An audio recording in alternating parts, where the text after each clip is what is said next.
Recording. بسم الله الرحمن الرحيم الحمد لله رب العالمين وصلى الله على سيدنا محمد وعلى آله وصحبه أجمعين. قال المصنف رحمه الله تعالى ونفعنا به وبكم في الدارين. باب الأولياء والأكفاء.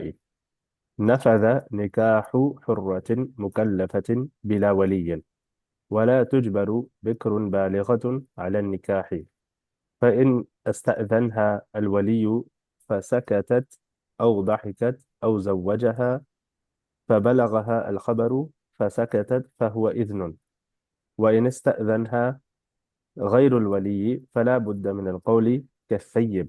ومن زالت بكارتها بوثبة أو حيضة أو جراحة أو تعنيس أو زنا فهي بكر، والقول لها إن اختلفا في السكوت. چلیں بس وللولي کافی، لا. بس کافی۔ بسم اللہ الرحمن الرحیم، الحمد للہ وکفی والسلام علی باب الاولیاء والاکفاء۔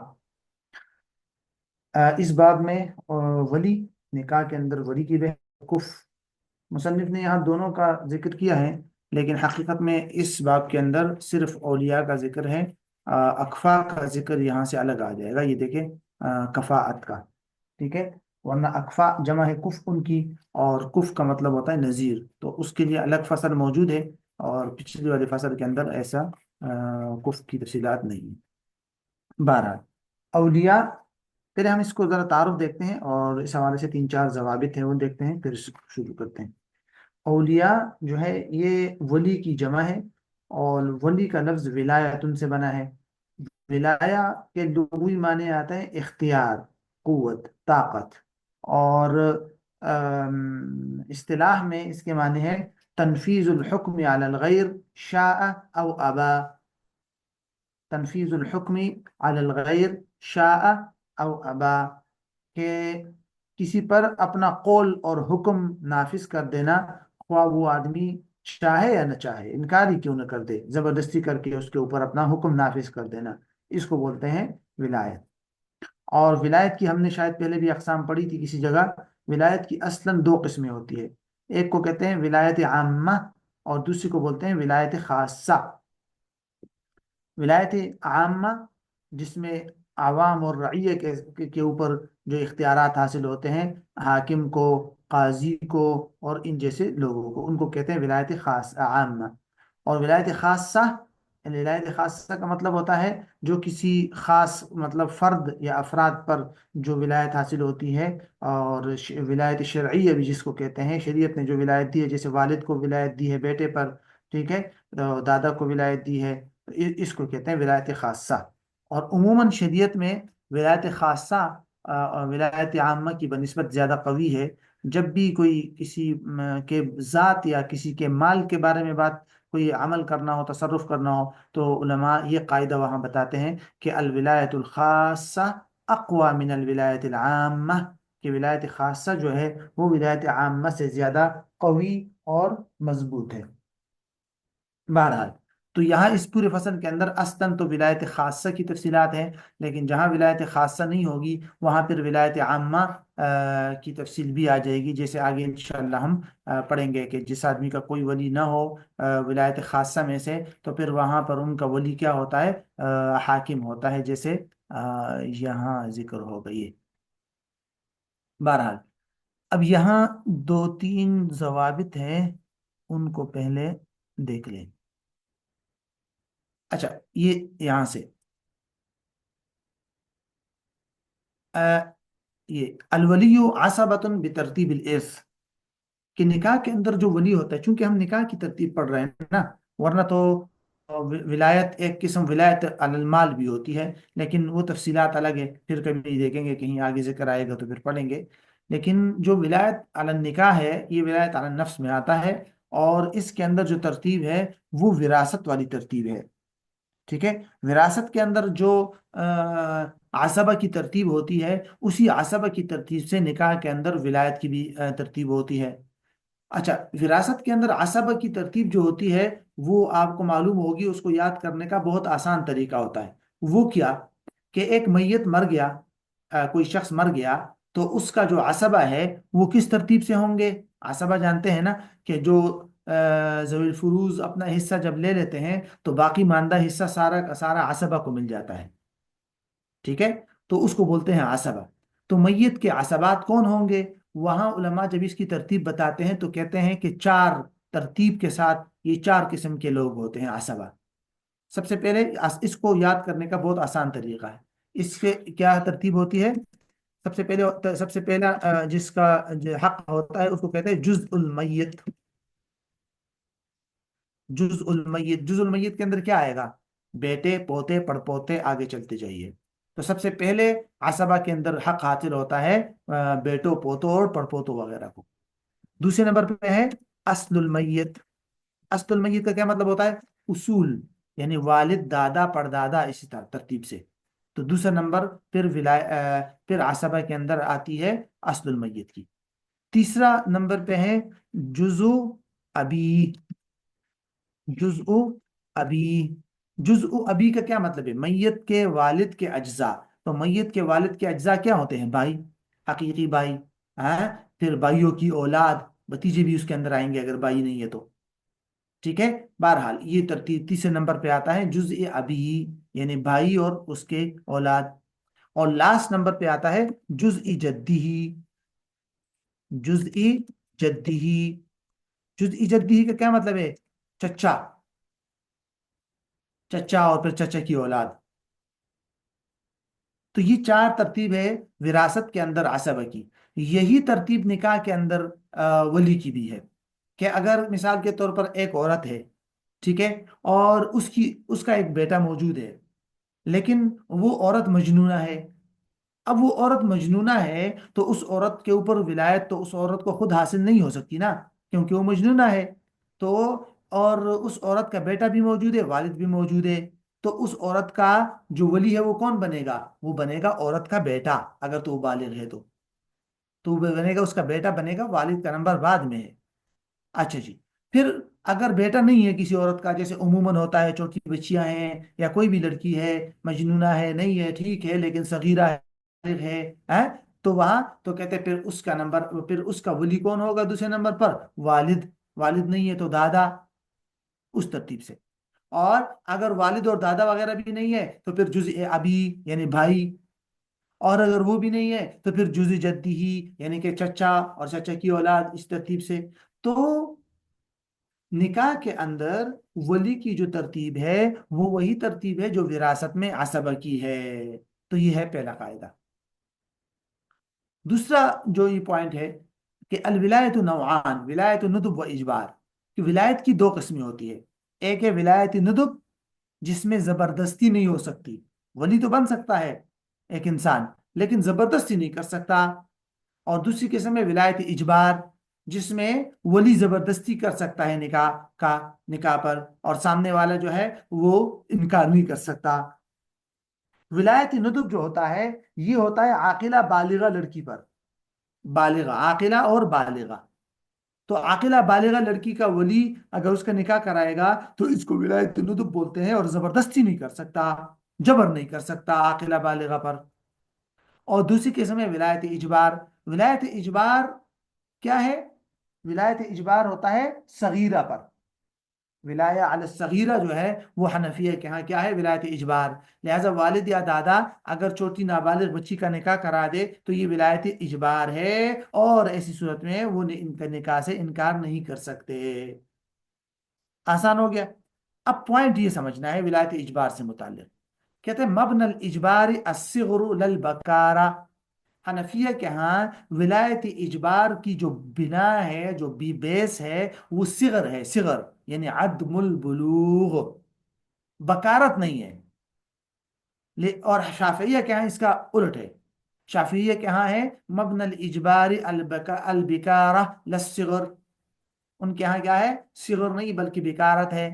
تو اس کا مطلب یہ ہوا کہ حنفیہ کے ہاں نابالغ بچی پر والد یا دادا کو ولایت اجبار حاصل ہے، خواہ وہ سیبہ ہو یا باکرہ ہو یا جیسے بھی ہو۔ شافعیہ کہتے ہیں کہ نو، کوئی بھی لڑکی اگر باکرہ ہے تو اس پر والد یا دادا کو ولایت اجبار حاصل ہے، یعنی وہ جو بھی ترتیب ہے ان کو، ولی کو ولایت اجبار حاصل ہے، خواہ وہ بالغ ہے یا نابالغ، اس کو نہیں دیکھیں گے، بس باقرہ ہے تو ٹھیک ہے، اس کے اوپر ولایت اجبار حاصل ہے۔ لیکن حنفیہ کہتے ہیں کہ نو، صغر کا اصل اعتبار ہے، اور ظاہر سی بات ہے کہ صغر جو ہے اس میں جس طرح باقی مال میں اور بہت ساری چیزوں میں ولی ولی ہوتا ہے، تو نکاح میں بھی وہ ولی ہوگا، اور لیکن جب بالغ ہو جائے تو پھر اس کے بعد وہ ولی نہیں ہے، بکارت کا اس کے ساتھ تعلق نہیں ہے حنفیہ کے یہاں۔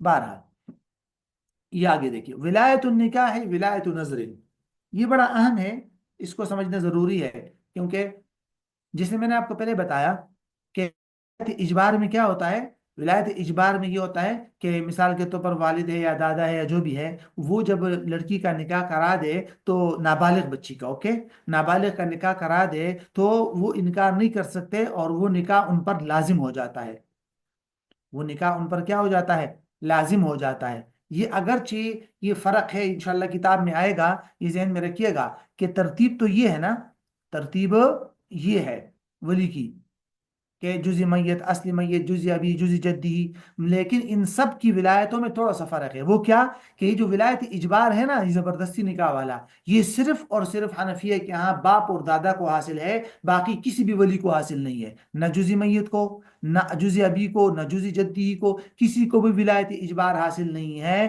ولایت اجبار حنفیہ کے ہاں صرف والد اور دادا کو حاصل ہے، لہٰذا والد اور دادا نے اگر بچی کا نکاح کرا دیا تو وہ نکاح، اور وہ چھوٹی نابالغ ہے تو نکاح لازم ہو جائے گا، اور بالغ ہوگی تو وہ اس نکاح سے انکار نہیں کر سکتی۔ لیکن باقی کسی اور نے نکاح کرا دیا، بیٹے نے، بھائی نے، چچا نے، کسی اور نے نکاح کرا دیا، تو پھر ایسی نابالغ بچی جیسے ہی بالغ ہوگی فوراً انکار کر دے، جس کو ہم آگے جا کے خیار بلوغ کے تحت پڑھیں گے، تو وہ نکاح ختم ہو جائے گا۔ یہ فرق سمجھ آیا؟ اصلی میت یعنی کہ باپ دادا، اور باقی جو تین قسمیں ہیں ان میں فرق سمجھ آ گیا کہ اجبار کا حق صرف اصلی میت کو حاصل ہے۔ اچھا جی، ایک اور پوائنٹ جو اور بھی زیادہ ضروری ہے کہ اصلی میت کو اجبار کا حق تو حاصل ہے، اصلی میت سوری مطلب اصل کو جو کہ والد اور دادا ہے، ان کو اجبار کا حق تو حاصل ہے کہ وہ زبردستی صغیرہ کا نکاح کر سکتے ہیں، اور ایسی صورت میں نکاح لازم ہو جائے گا، اور وہ اگر بالغ ہوں گے تو اس نکاح سے انکار نہیں کر سکتے، ہے نا؟ ٹھیک ہے بھائی، یہ تو ہے، لیکن اس کے لیے بھی ایک شرط ہے، وہ ہے یہ قاعدہ کہ نکاح کی جو ولایت ہے یہ ولایت نظر و شفقت ہے۔ ولایت نظر کا مطلب ولایت شفقت کہلاتا ہے۔ یہی وجہ ہے کہ چونکہ اس کے دو نتیجے ہوں گے۔ نمبر ایک، ولایت نظر، ولایت نکاح ولایت شفقت اور نظر ہے، اس کا پہلا رزلٹ یہ ہے کہ بھائی اسی لیے تو باپ اور دادا میں چونکہ شفقت کامل ہوتی ہے تو اس لیے ان کو ولایت اجبار حاصل ہے، وہ جب بچی کا نکاح کرا دے، چھوٹی بچی نابالغ کا، تو وہ نکاح لازم ہو جاتا ہے، وہ بعد میں اس کا انکار نہیں کر سکتی۔ باقی جو لوگ ہیں، بھائی ہے، چچا ہے، بیٹا ہے، ان کو والد اور دادا کی طرح شفقت حاصل نہیں ہوتی، اس لیے ان کو ولایت اجبار نہیں ملے گا۔ ایک تو اس قاعدے کا نتیجہ یہ ہے۔ دوسرا نتیجہ یہ ہے کہ اگر والد یا دادا سوئی اختیار کا عمل کرتا ہے، سوئی اختیار یا غبن فاحش کرتا ہے، اور اس طرح اپنی چھوٹی بچی کا یا چھوٹے بچے کا نکاح کرا دیتے ہیں والد یا دادا، کہ جس سے عرف میں، اور وہ باپ یا دادا عرف میں مشہور ہو گئے ہوں سوئی اختیار کی وجہ سے، تو اس صورت میں وہ اجبار نہیں ہوگا، اور جیسے ہی وہ بچہ بالغ ہو جائے گا تو وہ فوراً اس نکاح کو ریجیکٹ کر سکتا ہے، باوجود اس کے کہ باپ اور دادا نے کیا ہے۔ تو باپ اور دادا کا نکاح تب لازم ہوگا کہ جب انہوں نے سوئی اختیار پہ عمل نہ کیا ہو، اور انہوں نے بچے کی شفقت اور بچے کے لحاظ سے نکاح کیا ہو۔ لہذا ہمارے ہاں جو حضرت تھانوی رحمہ اللہ کا رسالہ ہے ہیرے ناجزہ، اس میں اس کی ڈیٹیل موجود ہے تفصیل کے ساتھ، کہ مثال کے طور پر باپ نے اپنی بچی کا نکاح ایسی جگہ کرا دیا کہ جہاں مثال کے طور پر باپ مقروض تھا، اور باپ نے اپنے قرض اتارنے کے لیے بیٹی دے دی، بیٹی کا کوئی وہ نہیں دیکھا، مستقبل نہیں دیکھا، اور بیٹی کی مصلحت نہیں دیکھی۔ یا جیسے ہمارے پٹھانوں کے ہاں ایک رواج ہے کہ جب کوئی آدمی کسی کا قتل کر دے تو وہ صلح میں پھر قاتل اپنی بیٹی دے دیتا ہے، تو یہ بھی جائز نہیں ہے۔ اگر والد نے اسے نکاح کرا دیا چھوٹی بچی کا، تو وہ بچی بعد میں جیسے ہی بالغ ہو کر ریجیکٹ کر سکتی ہے اسے نکاح، اگر اس کے مصلحت ظاہر نہیں ہوگی، اس کی مصلحت۔ تو باپ اور دادا کا ولایت اجبار بھی مقید بالشفقہ اور مقید بعدم سوء الاختیار ہے۔ آگے یہ پوائنٹ سمجھ میں؟ تو یہ ہے اصل. اب آگے آ جائیے ادھر. کل من لہو تصرف فی المال لہو تصرف فی النفس. اس قاعدے کا بھی یہاں اہم تعلق ہے. وہ کیوں؟ کیونکہ حنفیہ کا ہاں یہ ضابطہ ہے کہ جو آدمی کو اپنے مال میں ولایت و تصرف کرنے کا اختیار حاصل ہوگا، ٹھیک ہے، تو وہ آدمی مال میں بھی تصرف سوری وہ آدمی اپنے نفس میں بھی تصرف کر سکتا ہے. اس کا نتیجہ کیا ہوا کہ ایک عاقلہ بالغہ لڑکی ہے تو جس طرح وہ اپنا مال خرچ کر سکتی ہے اسی طرح وہ اپنا نکاح بھی کر سکتی ہے، اگرچہ ولی کی اجازت نہ ہو. اگرچہ ولی کی اجازت نہ ہو. یہ حنفیہ کیا ہے؟ کیوں؟ اس لیے کہ من لہو تصرف فی المال لہو تصرف فی النفس. لیکن فقہاء شافعیہ کیا نہیں، جو دیگر ائمہ ہیں ان کے ہاں جائز نہیں ہے. لا یجوز النکاح بغیر اذن الولی. اور وہ مشہور حدیث پیش کرتے ہیں حضرت عائشہ رضی اللہ تعالیٰ عنہ کا، کیا کہ جس نے ولی کی اجازت، ولی کے بغیر نکاح کر دیا تو اس کا فنکاح ہوا باطل باطل باطل. ایسے سمجھ میں؟ لیکن ایما امرات نکاحت بغیر اذن ولیہا فنکاح ہوا باطل. لیکن حنفیہ اس پہ وہ عمل نہیں کرتے اور وہ کہتے ہیں کہ بھائی حضرت عائشہ نے خود اپنے بھتیجے حضرت عبد الرحمن کا نکاح کرایا تھا اور حضرت ابوبکر صدیق رضی اللہ عنہ غائب تھے. سوری حضرت اپنے بھائی حضرت عبد الرحمن کے بیٹی کی بیٹی یعنی اپنی بھتیجی کا نکاح کرایا تھا اور حضرت عبد الرحمن غائب تھے، ولی نہیں تھے. تو اور یہ حنفیہ کے ہاں یہ قاعدہ ہے، آگے آ رہا ہے کہ الراوی اذا عمل بخلاف ما روا تبطل روایته، کہ راوی سے جب یہ کلیئرلی معلوم ہو جائے کہ اس نے اپنی روایت کے خلاف عمل کیا ہے تو وہ روایت پہ عمل کرنا درست نہیں ہے، وہ روایت باطل ہو جاتی ہے. تو اس لیے حنفیہ کے ہاں یہ ہے کہ عاقلہ بالغہ لڑکی اپنا نکاح ولی کے بغیر کر سکتی ہے. اب کر تو سکتی ہے لیکن کیا یہ نکاح لازم ہو جائے گا؟ اور اگر جہاں بھی لڑکی کرنا چاہے کر سکتی ہے، جیسے آج کل کورٹ میرج ہو رہے ہیں، بس جیسے بھی ولی اگر راضی نہ ہو جا کے بس اپنی مرضی سے کرے، تو حنفیہ کے اس کے لیے پھر شرط لگاتے ہیں کہ کف ضروری ہے. اگر ولی راضی ہے پھر تو کسی قسم کی کوئی شرط ضروری نہیں ہے. لیکن اگر ولی راضی نہیں ہے، نہ ولی کی اجازت ہے اور عاقلہ بالغہ لڑکی نے نکاح کر دیا تو پھر کف ضروری ہے. کف کی ڈیٹیل آگے آئے گی کہ ہم پلہ خاندان میں اور برابر خاندان میں نکاح کریں. اگر کف سے کم میں نکاح کرے گی تو پھر کیا حکم ہوگا وہ نکاح کا؟ تو حنفیہ کے یہاں دو روایات ہیں. ایک روایت یہ تھا کہ نکاح تو منعقد ہو جائے گا لیکن ولی کو اعتراض کا حق حاصل ہوگا اور ولی عدالت جا کر اس نکاح کو فسخ کرا سکتا ہے کہ ہماری بچی نے نکاح کیا ہے اور وہ جو لڑکا ہے وہ ہمارے کف میں نہیں ہے، لہٰذا اس نکاح کو فسخ کر دیا جائے اور قاضی اس کو فسخ کر دے. یہ ایک قول ہے. اور دوسرا قول علماء نے کہا یہ اختیار کیا جو در مختار وغیرہ میں بھی ہے کہ اگر نکاح بغیر کف کے لڑکی کرتی ہے وہ بغیر اذن الولی تو فنکاحها باطل، سر سے منعقد ہی نہیں ہوگا. اعتراض کی بات نہیں ہو رہی کہ بھئی نکاح منعقد ہو جائے گا اور جو ہے اس کو اعتراض کا حق حاصل ہوگا ولی کو، بلکہ سر سے نکاح ہی نہیں منعقد ہوگا. اور علماء جو ہے لکھتے ہیں کہ اقرب الی الاحتیاط یہی ہے، اور آج کل اکثر علماء اسی پر فتویٰ دیتے ہیں، ٹھیک ہے، کہ بھئی وہ سر سے نکاح بھی منعقد نہیں ہوگا. اکثر علماء نے اسی کو اختیار کیا ہے. بہرحال الولایت علی الغیر فرع عن الولایت علی النفس، اس کو اس طرح بھی پڑھ سکتے ہیں، دونوں ایک جیسے قاعدے ہیں. لا یصح النکاح الا من جائز التصرف، یا الولایت علی الغیر اس کو بلکہ پیچھے والا کے ساتھ ہے، اس کا تعلق اس کے ساتھ ہے. یہ بہرحال کہ جو تصرف کر سکتا ہو مال وغیرہ میں وہ نکاح بھی کر سکتا ہے. اور یہ جو ہے الولایت علی الغیر ولایت فرع عن الولایت علی النفس، اس کا مطلب یہ ہے کہ ایک آدمی کو اپنے نفس پر ولی ولایت حاصل ہو تب وہ کسی اور کا ولی بن سکتا ہے. اگر ایک انسان اپنے نفس پر ولایت کا حق نہیں رکھتا، طاقت نہیں رکھتا، ولی نہیں ہے، تو وہ کسی اور پر بھی ولی نہیں بن سکتا نکاح میں. لہٰذا اس سے کیا کیا چیزیں نکل جائے گی کتاب کے اندر آ جائے گی ساری. جیسے غلام نکل جائے گا، کیوں؟ غلام کو اپنے نفس پر ولایت نہیں ہے، لہٰذا غلام کسی اور کا نکاح کے اندر ولی بھی نہیں بن سکتا. صغیر اس سے نکل جائے گا، مجنون اس سے نکل جائے گا، کافر اس سے نکل جائے گا. کافر کا مطلب کافر مسلمان کے خلاف ولی نہیں بن سکتا ان تمام صورتوں میں. تو چونکہ یہ سارے کے سارے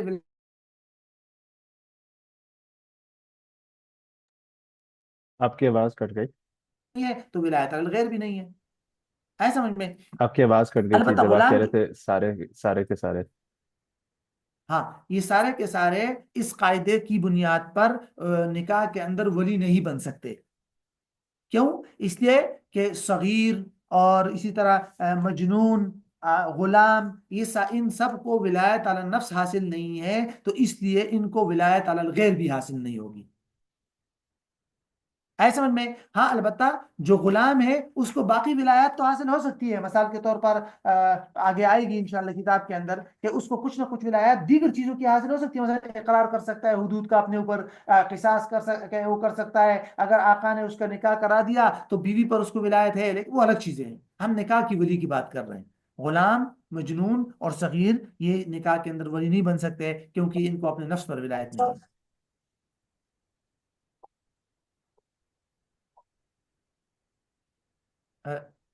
اچھا، الفرقہ یہ ایک چھوٹا سا مسئلہ ہے. الفرقہ بخیال البلوغ لا تکون طلاقا. خیال بلوغ کی ڈیٹیل آگے آ جائے گی. خیال بلوغ کا کیا مطلب میں نے آپ کو بتایا، ادھر تھوڑا سا مختصر سے سمجھ لے. ہوتا اس طرح ہے کہ والد اور دادا کے علاوہ کسی اور ولی نے کسی نابالغ بچی یا بچے کا نکاح کرا دیا، تو میں نے بتایا تھا نا کہ جیسے ہی وہ بالغ ہوں گے فوراً وہ اپنے اس نکاح کو ریجیکٹ کریں گے تو ان کا نکاح ختم ہو جائے گا. اس کو بولتے ہیں الفرقہ بخیار البلوغ.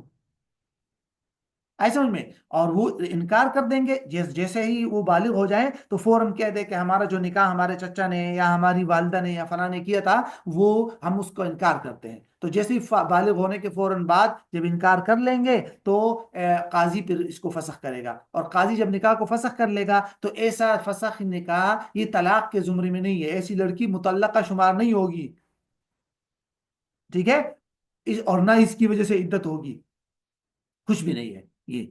تو اس لیے اس کو ذہن میں رکھ لیجئے. اور یہ خیار بلوغ لڑکی یا لڑکے کو تب حاصل ہوتا ہے کہ جب وہ نابالغ ہو اور ان کا نکاح باپ دادا کسی جسے کے علاوہ کسی اور نے کر دیا ہو. ایک پوائنٹ. اور دوسری بات یہ کہ بالغ ہونے کے فوراً بعد یہ اپنا اختیار استعمال کرے. اگر بالغ ہونے کے بعد کچھ عرصے تک وہ خاموش رہے، میاں بیوی رہیں یا اسی طرح کچھ عرصے تک اگر اسی طرح رہے، مثلا لڑکی اگر خاموش رہی تو اس کا خیال بلوغ ختم ہو جائے گا. اور لڑکے کے بارے میں ہے کہ اس کی خاموشی تو خیر وہ رضا نہیں ہے، لیکن اگر اس نے ایسی کوئی سائن دے دیے، نفقہ دے دیا، مہر دے دیا، کچھ بھی، تو پھر اس کا خیال بلوغ ختم ہو جائے گا. باقی جو ہے وہ کتاب کے اندر کچھ ڈیٹیل آ جائے گی. یہ ایک چھوٹا سا ضابطہ ہے کہ العقد الصحیح یکون نافذا عند الموت والعقد الموقوف یکون باطلا عند موت احد العاقدین یا عند الموت. ٹھیک ہے؟ اس کو یہاں سے اٹھا کے ایسے کر سکتے ہیں، عند موت احد العاقدین والعقد الموقوف يكون باطلا.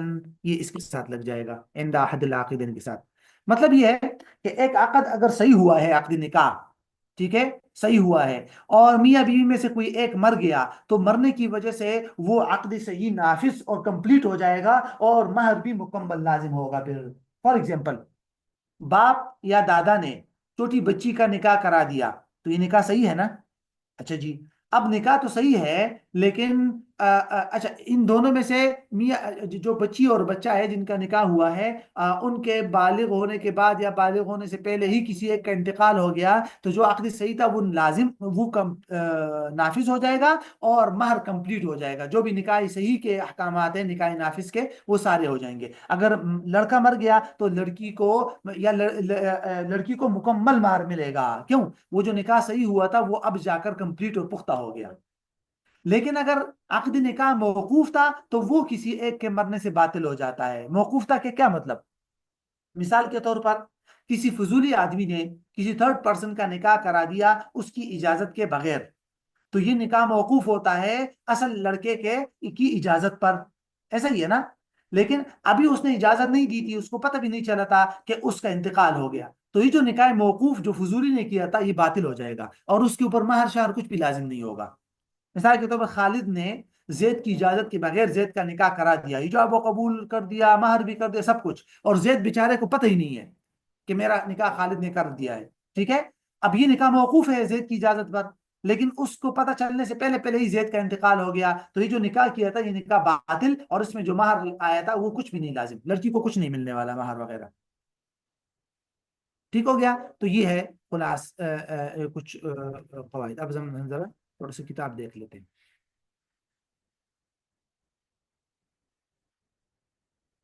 اچھا دیکھیے اب کہتے ہیں پہلا پوائنٹ تو پہلے پوائنٹ کا تعلق اسی کے ساتھ ہے، اس قاعدے کے ساتھ ہے جو میں نے آپ کو بتایا تھا کہ کل من لہو تصرف فی المال لہو تصرف فی النفس. لہٰذا عاقلہ بالغہ لڑکی ولی کی اجازت کے بغیر اپنا نکاح کر سکتی ہے، لیکن میں نے آپ کو بخلاصہ بتا دیا تھا کہ حنفیہ کے یہاں کف ضروری ہے. اگر کف میں نہیں کرے گی تو پھر وہ نکاح سرے سے منعقد ہی نہیں ہوگا راجح قول کے مطابق.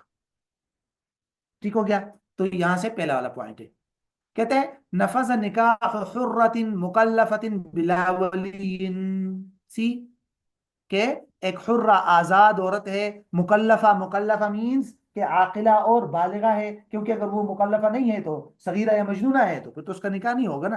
اچھا، مکلفہ ہے، عاقلہ بالغہ ہے، اس کا نکاح نافذ ہو جائے گا بغیر ولی کے، اگرچہ ولی کی موجودگی کی، اگرچہ ولی موجود نہ ہو، اگرچہ بہتر نہیں ہے، ہو جائے گا. اور جو میں نے آپ کو بتایا تھا کف میں کیا ہو تو تب نافذ ہوگا، کف میں نہ کیا ہو تو پھر نافذ نہیں ہوگا. اس کا تعلق اس قاعدے کے ساتھ ہے. ولا تجبر بکر بالغۃ علی النکاح. اس کا تعلق کس کے ساتھ ہے؟ وہ جو میں نے آپ کو بتایا تھا کہ ولایت کی دو قسمیں ہیں، الولایت نوعان، ولایت ندب و اجبار. تو بتایا تھا وہاں آپ کو کہ ولایت اجبار کا دار و مدار حنفیہ کے ہاں صغر پر ہے، صغر پر. تو اس کا مطلب یہ ہوا کہ بالغہ پر ولایت اجبار حاصل نہیں ہے. بتایا تھا نا بالغہ پر جو ولایت ہے وہ ولایت ندب ہے. تو ولایت ندب کے اندر تو جبر و زبردستی نہیں ہو سکتی. تو اس سے اسی قاعدے سے یہ مسئلہ نکلا ہے. وہ کیا ہے کہ باکرہ بالغہ لڑکی پر زبردستی نہیں کی جائے گی نکاح کے لیے. اس کا مطلب یہ نہیں ہے کہ سیبہ بالغہ پر جو ہے وہ زبردستی کی جا سکتی ہے، نہیں. یہ بکر کا لفظ اس لیے لائے ہیں کہ تاکہ امام شافعی رحمہ اللہ کے خلاف تصریح کرنے کے لیے کہ امام شافعی کے ہاں جو ہے وہ جبر کیا جا سکتا ہے باکرہ بالغہ پر، کیونکہ ان کے ہاں جبر کا مدار اور بنا بکر پر ہے، اور ہمارے ہاں جبر کا مدار صغر پر ہے. لہٰذا یہ بالغہ ہے، صغیرہ نہیں ہے، تو اس لیے اس پر جبر نہیں کیا جائے گا حنفیہ کے ہاں. ٹھیک ہے؟ اور دلائل اپنی جگہ ہیں، بڑی کتابوں میں انشاءاللہ آپ دیکھیں گے، لیکن بنیادی پوائنٹ اور قواعد کی روشنی میں اس کو ذرا اس طرح سمجھ لیجئے. اچھا، یہاں سے جو پوائنٹ اس کو بھی ضابطہ کی شکل دینی چاہیے تھی، لیکن بہرحال پھر بہت زیادہ ہو جائیں گے. یہاں سے جو پوائنٹ سمجھ آ رہا ہے وہ یہ ہے کہ جو باکرہ ہوتی ہے، ٹھیک ہے، اس کے لیے اجازت، ویسے تو ایک حدیث ہے، بڑی مشہور حدیث ہے، اسی کی بنیاد پر یہ آگے تفصیلات آ رہی ہے، اسی سے علماء نے یہ تفصیلات نکالی ہے کہ بھائی کس طرح ہے کہ الثیب تستأمر والبکر تستأذن.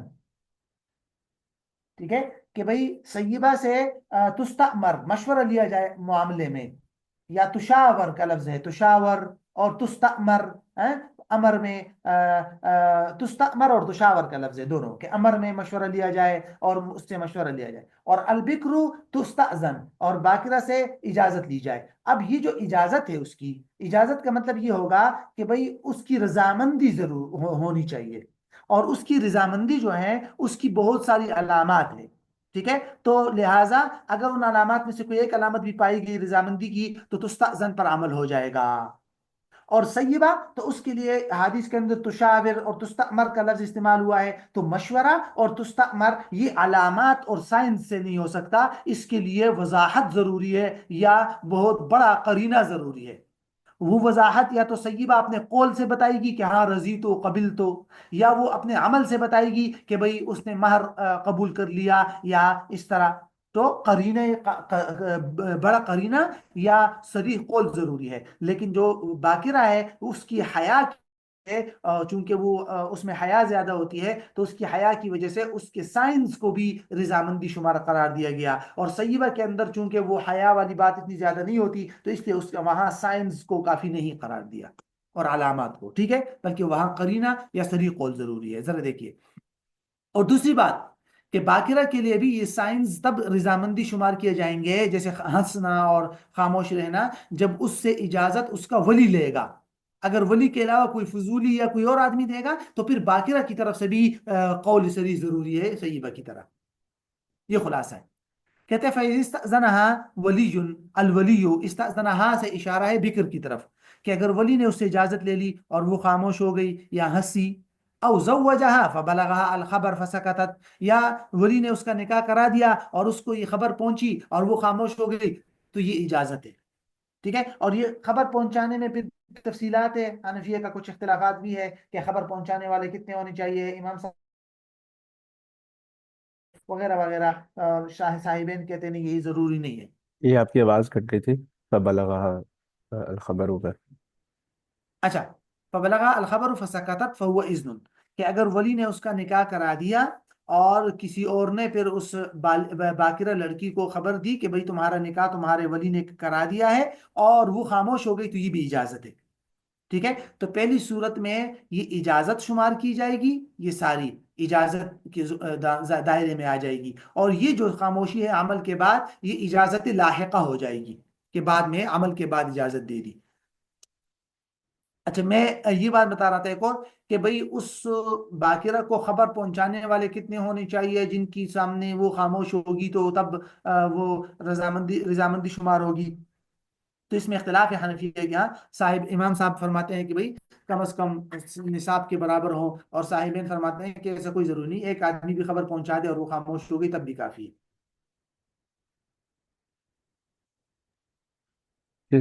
نصاب کے بہرحال، بارے میں. مطلب جو شہادت کا جو نصاب شہادت. ہوتا ہے، دو مرد ہو یا ایک مرد اور دو عورتیں، ٹھیک ہے، تو وہ تو امام صاحب کا قول ہے، اور لیکن یہ کہ اس پر علماء فتویٰ نہیں ہے، صاحبین کے قول پر فتویٰ ہے۔ امام صاحب کے یہاں عدد اور عدالت اور وہ تمام گواہی کی شرائط ضروری ہے۔ بہرحال، وہ ان استأذنها غیر الولی، اگر ولی کے علاوہ کسی اور نے باقرہ سے اجازت لے لی، فلا بد من القول کا سیب، تو وہاں پھر واضح قول ضروری ہے کہ ہاں میں راضی ہوں، جس طرح سیبہ کے اندر ہوتا ہے۔ ٹھیک ہے، اب یہاں ایسی باقرہ کا ذکر ہے جس کی بکارت کا جو زوال ہے وہ اس سے نہ ہوا ہو، باقاعدہ نکاح کے ذریعے نہ ہوا ہو، بلکہ نکاح کے بغیر، جس کو نکاح کر کے جماع سے جس کا بکارت زائل ہو جائے اس کو العذراء بولتے ہیں، العذراء۔ تو العذراء اگر نہ ہو، یعنی ایسی بکارت ایسی وجہ سے زائل ہو گئی جس کا تعلق نکاح کے ساتھ نہیں ہے، تو حنفیہ کے ہاں وہ بھی بحکم الباکرہ ہے۔ ٹھیک ہے، منزالت بکارتها بغیر النکاح فہی فی حکم النکاح، فہی فی حکم الباکرہ، سوری، فہی فی حکم الباکرہ۔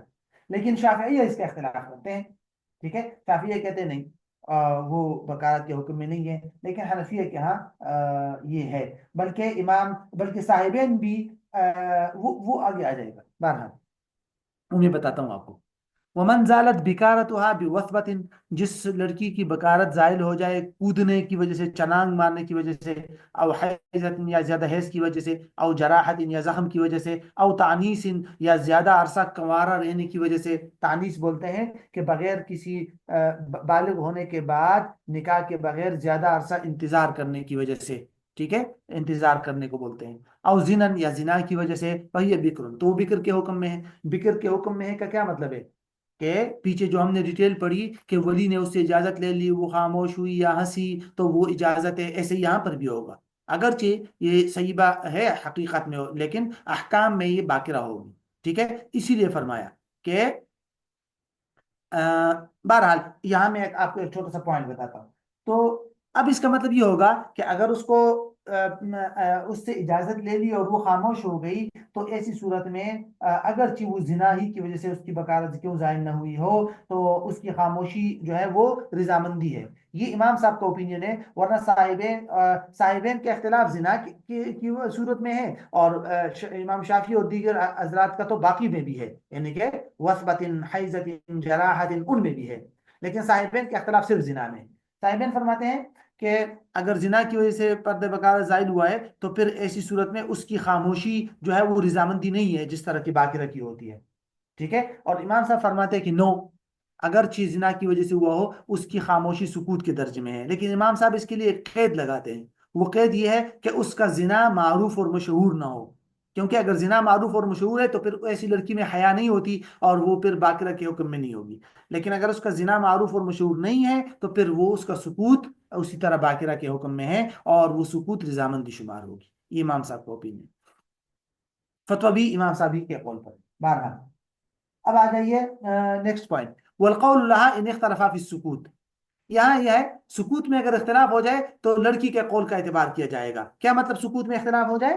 مطلب یہ ہے کہ مثال کے طور پر لڑکا اور لڑکی کا نکاح ہوا، کسی اور نے کرا دیا، اور جب لڑکا لڑکی کے پاس آیا تو لڑکی کہتی ہے کہ بھائی جب مجھے نکاح کا پیغام پہنچا تو میں نے انکار کر دیا تھا، میں نے تو رد کر دیا تھا، اور لڑکا کہتا ہے نہیں نہیں مجھے پتا ہے تم نے خاموشی اختیار کی تھی۔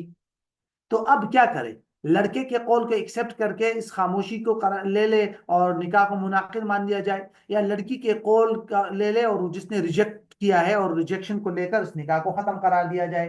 تو حنفیہ کے ہاں ایسی صورت میں عورت کا قول معتبر ہوگا، اگرچہ امام ظفر فرماتے ہیں کہ یہاں مرد کا قول معتبر ہے، لیکن حنفیہ کے ہاں ایسی صورت میں عورت کا ہی قول معتبر ہے، کیونکہ لڑکا الزام النکاح، الزام کا دعویٰ کر رہا ہے، مطلب عقد لازم ہونے کا، عقد نکاح کا، اور لڑکی اس کا انکار کر رہی ہے، تو القول قول المنکر۔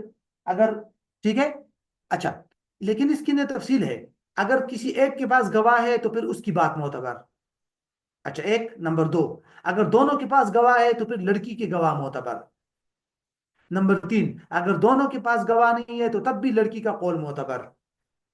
یہ تین صورتیں ہیں۔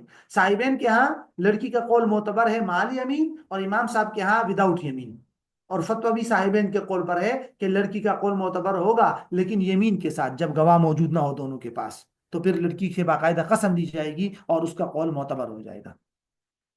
ولیل ولی یہ انکاح الصغیر والصغیرہ، یہ اس سے ولایت اجبار کی طرف اشارہ ہے۔ یاد ہے ہم نے پڑھا تھا کہ ولایت اجبار یا اجبار کا مدار وہ صغر ہے، تو فرمایا کہ ولی کو حق حاصل ہے کہ وہ صغیر اور صغیرہ کا نکاح کرا دے، تو اس سے مطلب یہ ہے کہ جبرن بھی کرا سکتا ہے اور ان کی رضامندی ضروری نہیں ہے۔